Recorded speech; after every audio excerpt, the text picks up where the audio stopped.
मैं self doctor Sushil Kumar Yadav. इससे पहले रिएक्शन में हमने पढ़ा था पर्किन रिएक्शंस, अभी हम पढ़ेंगे एल्डोल कंडेंसेशन, एल्डोल संघनन अभिक्रिया।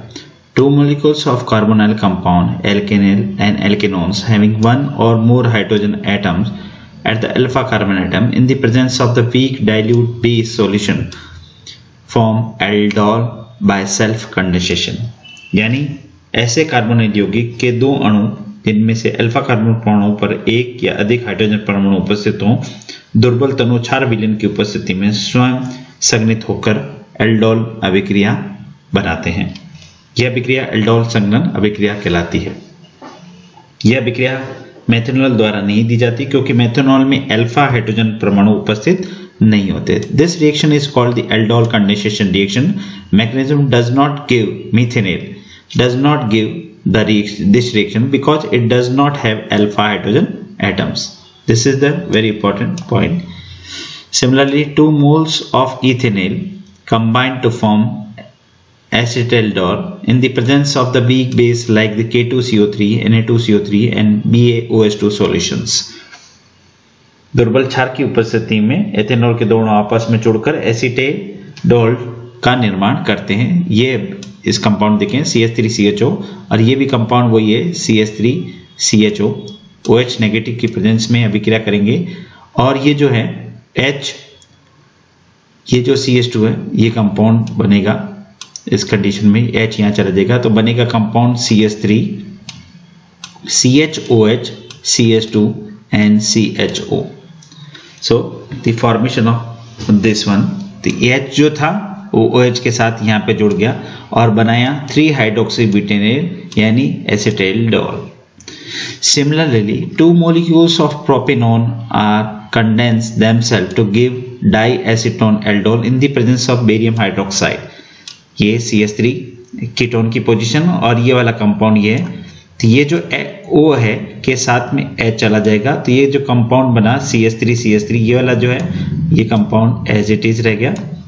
ये H OH वाले कंडीशन में जाके जुड़ा, ये बन गया। और ये जो कंपाउंड जो था complete whole compound of this one, ये जो कंपाउंड है वो यहाँ पर उपस्थित हो गया, तो इसका नाम होगा 4 hydroxy 4 methyl 2 pentanone. It is known as diacetone alcohol.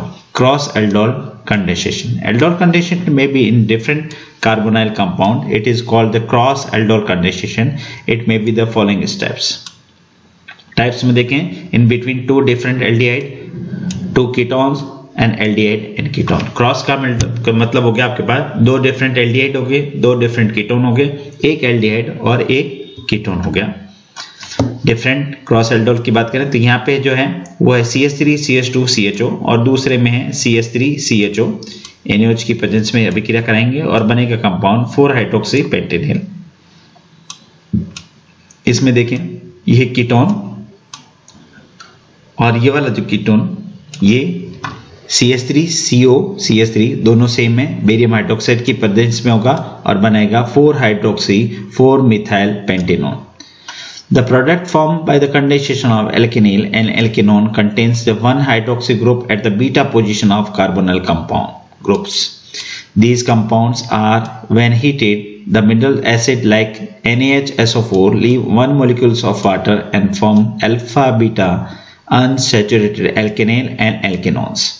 तो इस कंपाउंड की अगर बात करें तो इसमें जो बनेगा H2O जो है एलिमिनेट हो जाएगा, कौन सा, ये पोजीशन पे, और ये जो कंपाउंड बना वो बना प्रोटेनॉल्डिहाइड। Same again acetone, again react with the acetone in the presence of dry HCl, H2 molecules बाहर निकल जाएगा और जो कंपाउंड बना that is mesityl oxide. Condensation of formaldehyde. Formaldehyde does not contain alpha hydrogen atom, yet it shows the aldol condensation. It's very important. When formaldehyde is treated with Beta, the last product is formase. Very important. The formation of formase. CH3 SCHO, HCHO के साथ करेगा, barium hydroxide की presence में ये compound बनेगा, इसके 4HEHO की presence में करेगा और फॉर्मेज का फॉर्मेशन हो जाएगा इस कंडीशन में। Second is novenazal condensation. The reaction of an aldehyde or ketone with compound having active methylene group in the presence of organic base is called the novenazal condensation. novenazal अभिक्रिया के बारे में बता रहा है जिसमें ये एल्डिहाइड इथाइल मैलिनोइड के साथ बेस की प्रेजेंस में अभिक्रिया करता है, वाटर मॉलिक्यूल निकलता है और एक्टिव मिथाइलिन ग्रुप की प्रेजेंस में नोवेनाजल अभिक्रिया संपन्न होती है।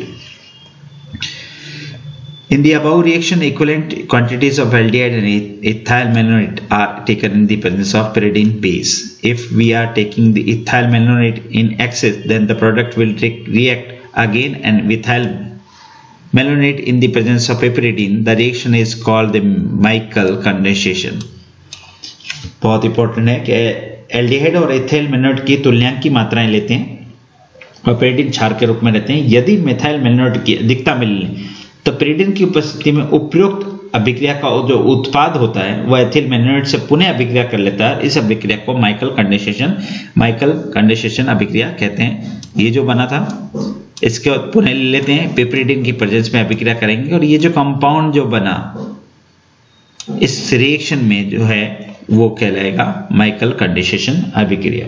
अतः नोवेनाजल संघनन So the meaning of novenaजल condensation related to only that condensation in which the unsaturated compound is found. These unsaturated compound are on hydrolysis, then further with heating form the alpha and beta unsaturated acid.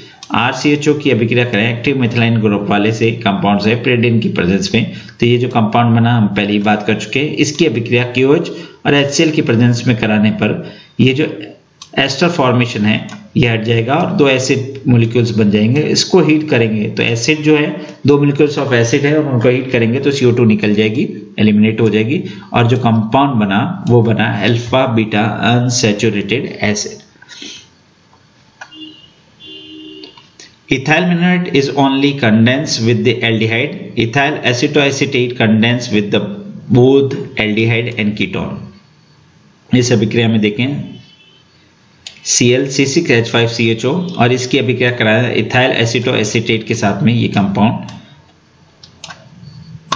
इसके presence में कराते हैं तो ये जो compound है वो यहाँ जाके जुड़ गया और ये कंपाउंड बना इस तरह से। इसका हाइड्रोलाइसिस करेंगे तो एस्टर समूह हट जाएगा और COH मॉलिक्यूल लिख जाएगा और उसको फिर हीट करते हैं तो एक कार्बन डाइऑक्साइड का जो मॉलिक्यूल है वो एलिमिनेट हो जाएगा और ये जो कंपाउंड बना अल्फा बीटा अनसैचुरेटेड एसिड बन जाता है इसके अंदर।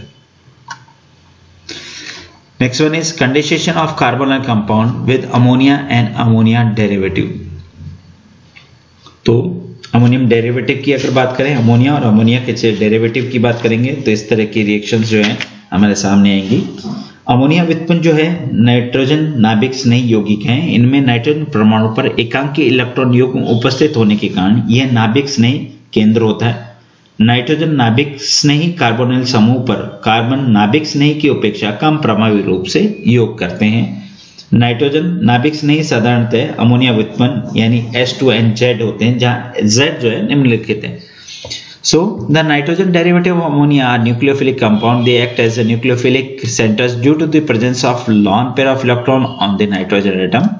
Nitrogen is added less effectively on the nucleophilic carbonyl groups instead of the carbon nucleophiles. Nitrogen nucleophiles are generally ammonia derivative, which is known as H2NZ, where the Z is the following. The first one is Z is equal to OH or NH2OH. It is known as hydroxylamine. If Z is NH2, it is known as hydrazine.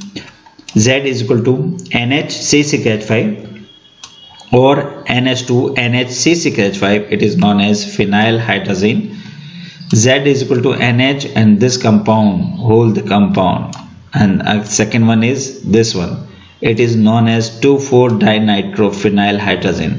If Z is equal to R or NH2R, it is known as alkyl amine. So कितने हो गए? First, second, third, fourth, fifth and the last one is Z. If Z is equal to NHCONH2 यानी ये पूरा compound it is known as semicarbazide. The reaction of ammonium derivative on the carbonyl group में be represented at the following. तो carbonyl compound है, उसमें H2NZ की बात करेंगे तो H2O मॉलिक्यूल जो होगा वो निकल जाएगा दिस वन H2O, और जो है N और Z जो मॉलिक्यूल हैं वो डबल बॉन्ड में कार्बन के साथ में जुड़ जाएंगे। ये रिएक्शंस हो जाएंगी, ये सभी रिएक्शंस दिस वन, ये वाला पूरी रिएक्शंस है इसके अंदर। तो first one is addition of hydroxyl amine, यानी H2NH की बात करें तो C डबल बॉन्ड O वाले में ऑक्सीजन जो है H2 के साथ निकल जाएगी। ये जो वाला कंपाउंड बना, ये वाला ये इस तरह से हुआ, और पीछे जो कंपाउंड बना वो बना ये which is known as oxime. Acetaldehyde की बात करें तो एसिटोल्डिजिम बनेगा, एसीटोन की बात करें तो एसीटोन ऑक्सिम बनेगा इस तरह से, और बेंजल्डिहाइड को लें तो बेंजल्डो ऑक्सिम्स की फॉर्मेशन हो जाएगा। Second one is addition of hydrogen. Hydrogen में ये सिर्फ याद रखना है ग्रुप, ये H2 निकल जाएगा और हाइड्रोजन से बनेगा हाइड्रोजोन। यहाँ पे बात करें CH3 बेंजल्डिहाइड एसिटाल्डिहाइड के से तो एसिटाल्डिहाइड हाइड्रोजोन बन जाएगा। एसीटोन अगर लिया है तो एसीटोन हाइड्रोजन बन जाएगा। बेंजल्डिहाइड अगर लेते हैं तो बेंजल्डिहाइड हाइड्रोजन का कंपाउंड फॉर्मेशन हो जाएगा। Next one is addition of phenyl hydrogen. So this molecule is known as hydrogen, which mean phenyl hydrogen. H2 molecule निकल जाएगा और बनेगा पीछे कंपाउंड फिनाइल हाइड्रोजोन। इसी तरह की अभिक्रिया है, ये CH3 CHO की है, ये ब्यूटेनोन की अभिक्रिया है, और ये अलग अभिक्रिया बता रखी है, और सभी में जो कंपाउंड बनेंगे एंड प्रोडक्ट जो बनेगा वो बनेगा hydrogen. Next one is addition of 2,4-डाइनाइट्रोफिनाइल हाइड्रोजन। पहले ही बात की थी, ये जो ग्रुप है ये Z ग्रुप है, इट इज नॉन एज 2,4-डाइनाइट्रोफिनाइल हाइड्रोजन। H2 का एलिमिनेशन हो जाएगा और कंपाउंड बनेगा 2,4-डाइनाइट्रोफिनाइल हाइड्रोजन। ये CH3 की अभिक्रिया, CH3 CHO के एसिटाल्डिहाइड से, तो एसिटाल्डिहाइड 2,4-डाइनाइट्रोफिनाइल हाइड्रोजन। कीटोन की अगर बात करें तो एसीटोन की, तो एसीटोन 2,4-डाइनाइट्रोफिनाइल हाइड्रोजन। बेंजल्डिहाइड की बात करेंगे तो बेंजल्डिहाइड 2,4-डाइनाइट्रोफिनाइल हाइड्रोजन फॉर्मेशन इसके अंदर भी हो जाएगा। Next one is addition to semicarbazide. Semicarbazide की अगर बात करें तो ये जो कंपाउंड है ये सेमीकार्बाजाइड है, और ये जो मॉलिक्यूल्स है H2 को निकल जाएगा और पीछे बन जाएगा compound सेमीकार्बाजोन। Benzaldehyde, acetone and cyclohexanone सभी में देखें तो एसिटाल्डिहाइड से एसिटाल्डिहाइड सेमीकार्बाजोन, एसीटोन की बात करें तो एसीटोन सेमीकार्बाजोन, और साइक्लोहेक्सेनोन की बात करेंगे तो साइक्लोहेक्सेनोन सेमीकार्बाजोन का फॉर्मेशन इन तीनों के अंदर हो जाएगा। एडिशन ऑफ एमिनिन की बात करें तो ये जो मॉलिक्यूल्स हैं H2 निकाल देगा और पीछे जो कंपाउंड बना वो बनेगा एमाइन। उसी प्रकार की अभिक्रिया बेंजल्डिहाइड एसिटाल्डिहाइड की आदि, एसीटोन की आगे, बेंजल्डिहाइड की आगे, और सब में बनेगा एन मिथाइल एसिटाल्डिहाइड, और इसमें जो कंपाउंड बना वो बना बेंजल्डिहाइड मिथाइल अमीन अभिक्रिया इसके अंदर भी हो जाएगी। Reaction of carbonyl compound with ammonia. Ammonia के साथ अभिक्रिया में reaction of formaldehyde with ammonia, very important reaction. Formaldehyde react with the ammonia to give hexamethylene tetramine urotropine और अमीनो फॉर्म। तो ये यूरोट्रोपिन कहलाएगा, और 6HCHO it's very very important plus 4NH3, और ये जो कंपाउंड बना it is known as urotropine या हेक्सामिथाइलिन टेट्रामीन रिएक्शंस इसके अंदर हो जाएगी। Next is reaction of aliphatic aldehyde with ammonia. 3 molecule acetaldehyde के लिए और 3 मॉलिक्यूल्स अमोनिया के रिएक्शन कराएंगे, तो ये जो कंपाउंड है पहला बना जिसमें से 3 वाटर मॉलिक्यूल्स निकल देंगे और कंपाउंड बनेगा CH3CH डबल बॉन्ड NH। सो इस तरह से बनेगा, और ये जो कंपाउंड में ये जो तीनों कंपाउंड थे ये वाटर मॉलिक्यूल के साथ फिर अभिक्रिया करके ये जो कंपाउंड बना है it is known as trimethyl hexahydro triazine trihydride formation इसके अंदर हो जाएगा।